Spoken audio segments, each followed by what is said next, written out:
Some people call this a war. War or not, one thing is sure. A daily battle is being waged in supermarkets all over this country. A battle for the customer's dollar.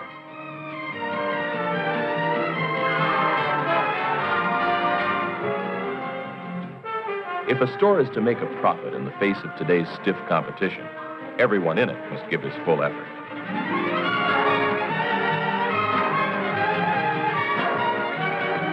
But like any battle, victory in this conflict is finally won or lost on the front line.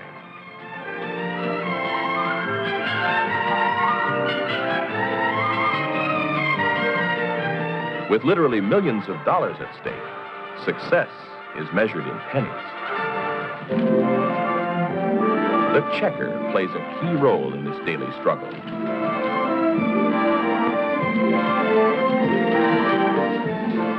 Methods of handling groceries and customers may vary from store to store, but the basic objectives are the same.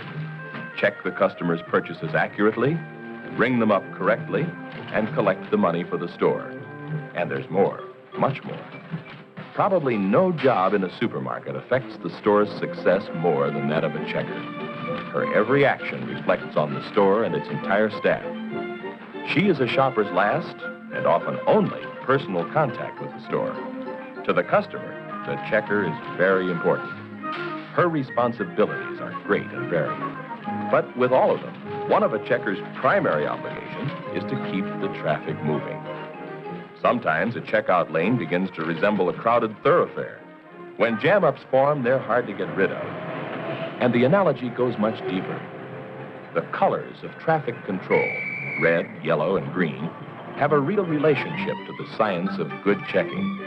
Naturally, the idea is to keep things moving, to keep that green light glowing.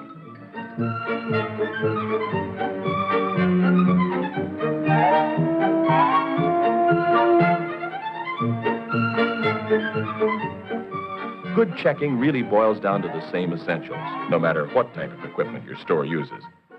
To demonstrate these essentials, here are 3 outstanding checkers, all former queens in the Checker of the Year competition.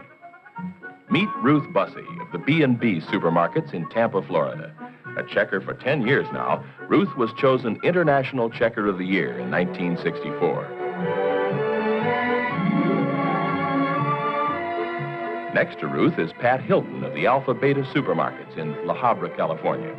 Pat has 18 years' experience and was International Checker of the Year in 1962. And this is Rose Scalavino. Rose has 4 years' experience and works for Star Market in Cambridge, Massachusetts. Rose was Checker of the Year in 1963. And here's another checker you should meet. Miss Jones is not a Checker of the Year, but she hopes to be someday. She's an intelligent, hard-working, charming young lady. Still a little new to her job, but learning fast. Like most of us, she could learn a lot just by watching experts perform. The first thing I do when I start the day is get my cash from the head checker. In a busy week, $5,000 or more may pass through my register. Handling it accurately is one of my biggest responsibilities. Once I've got my money counted out and correct, I put my register through a daily inspection. Is there enough tape? Is it dated correctly? Is the register plugged in? Is it zeroed? I always check supplies now when there's time to replace needed items. Are there enough bags to last? I don't want to run out later. I always try to remember that I'm dealing with food. That means that my stand has to be spotless. My merchandise racks must also be in good order before the day begins. The last thing I check is the most important, myself. Appearance means a lot on this job. Thorough preparation is a mark of every good checker. When the day begins, Miss Jones is ready. The idea is to keep that green light on, to keep the lane moving. But that's not as easy as it may sound. There are times when caution is necessary.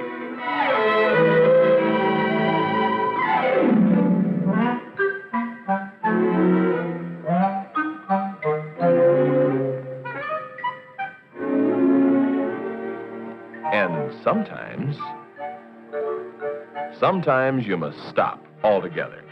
The important thing is knowing the difference.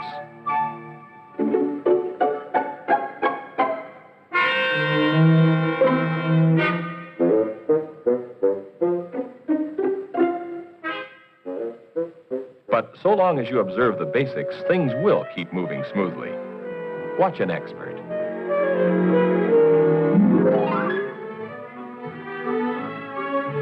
The first order of business is to greet the customer.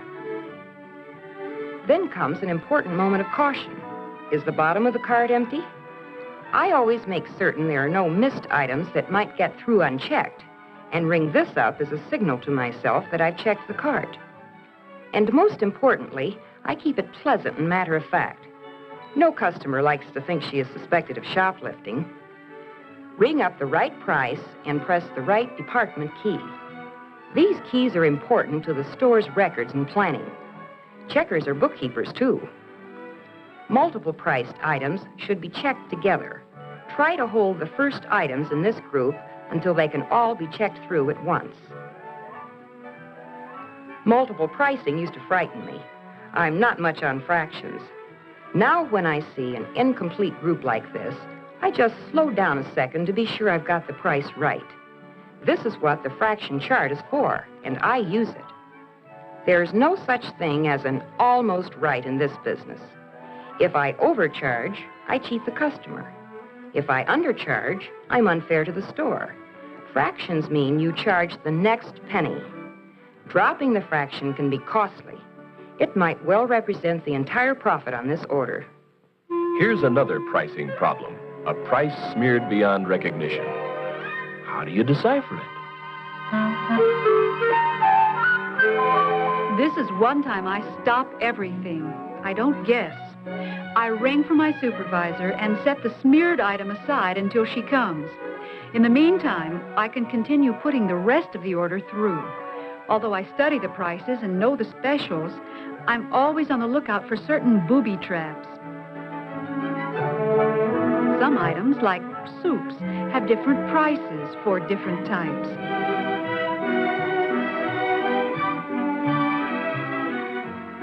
Others have identical package designs, but different prices. For instance, pineapple chunks at 39 cents and crushed pineapple at 33 cents. It sometimes seems like a lot of worry about a few pennies, but think a minute. With a store's profit margin of about 1.25%, a checker error of only 30 cents means that about $25 worth of groceries must be sold before the store regains the loss. It's more than just pennies. It's a question of your store's success or failure. And once the order is checked, there are still some important jobs to be done. Handling money is one of a checker's greatest responsibilities, and sometimes one of the most difficult.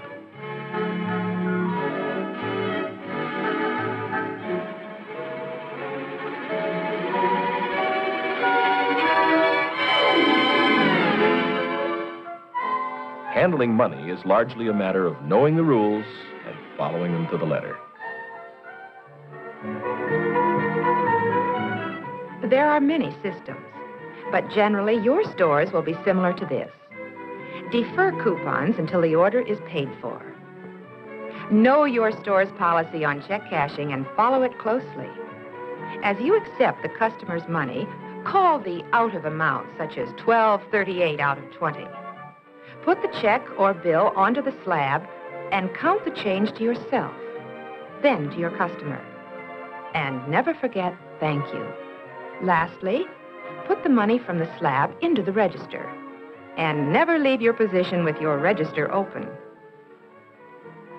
Coupons are simple if you handle them right. After the customer has paid the regular price for her order, check her coupons against the purchased items. Sometimes people haven't actually bought the goods specified on the coupon.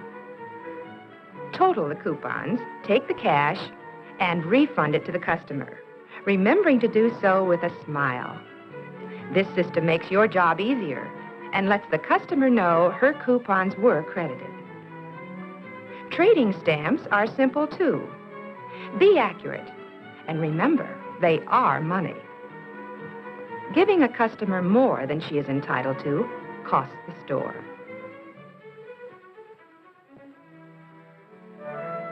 The final job of a checker is one that most checkers like least, but it's also one of the most important.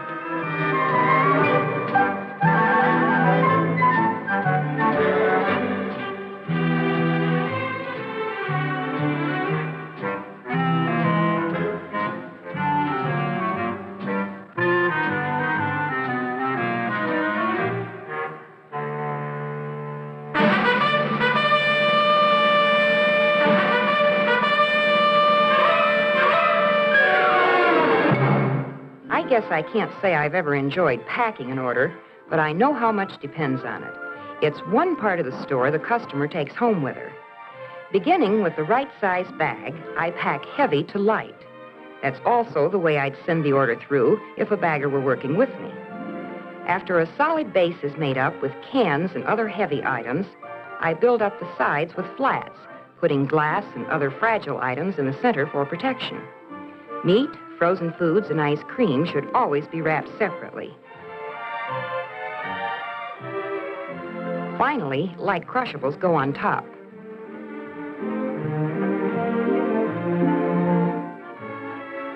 Knowing the fundamentals makes the job easier and helps you to do it better. But there's one area of checking where each girl brings something special to her job, where there are no universal guidelines. Personality is something every good checker develops on her own. She learns to communicate a comfortable pleasantness to her customers, making them feel that the store regards them as something special. A smile is always part of the uniform. The job is easier when you do it right, and people are generally nicer to deal with when you treat them right. Checking is never going to be an easy job. The responsibilities are too great. Just consider how much work a good checker does on a busy day, putting through up to 360 orders, checking some 7,000 separate items. You have to be good and develop good habits, such as maintaining space between unchecked items and those that have been checked. These girls are among the best. It takes skill and practice to get this good, and a lot of effort. But the basics are simple. Slow down when the situation calls for extra care. Stop completely on those few occasions that require it, and keep the flow moving the rest of the time, swiftly, accurately, and pleasantly.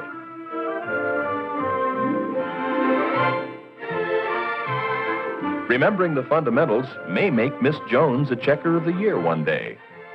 It might do the same for you.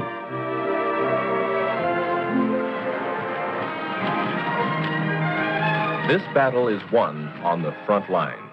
It's here that the customer has her last important contact with the store. To a large extent, a checker's actions determine whether a shopper will be back.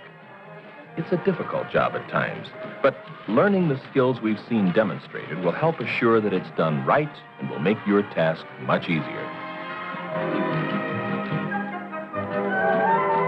In your store, you are a vital member of the team. By always observing the fundamentals, you'll be doing your part on the front line.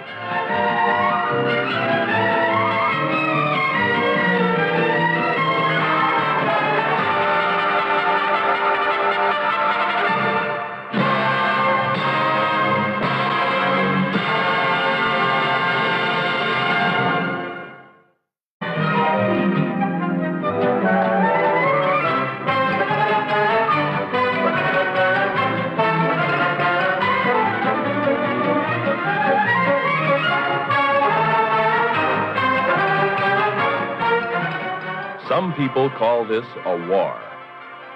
War or not, one thing is sure. A daily battle is being waged in supermarkets all over this country.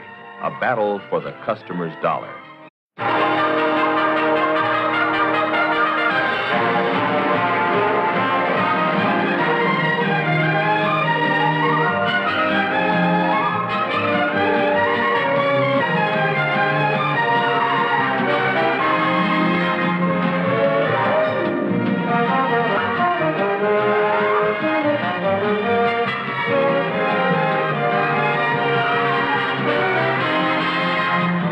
accurately, ring them up correctly, and collect the money for the store.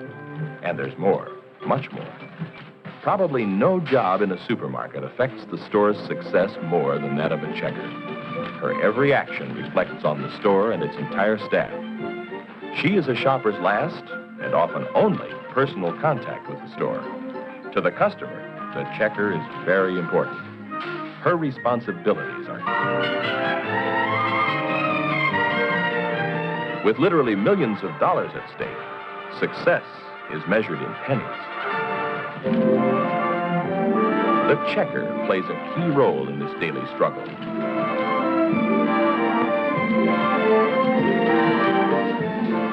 Methods of handling groceries and customers may vary from store to store, but the basic objectives are the same.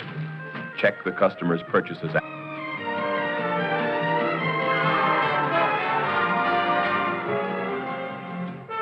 If a store is to make a profit in the face of today's stiff competition, everyone in it must give his full effort.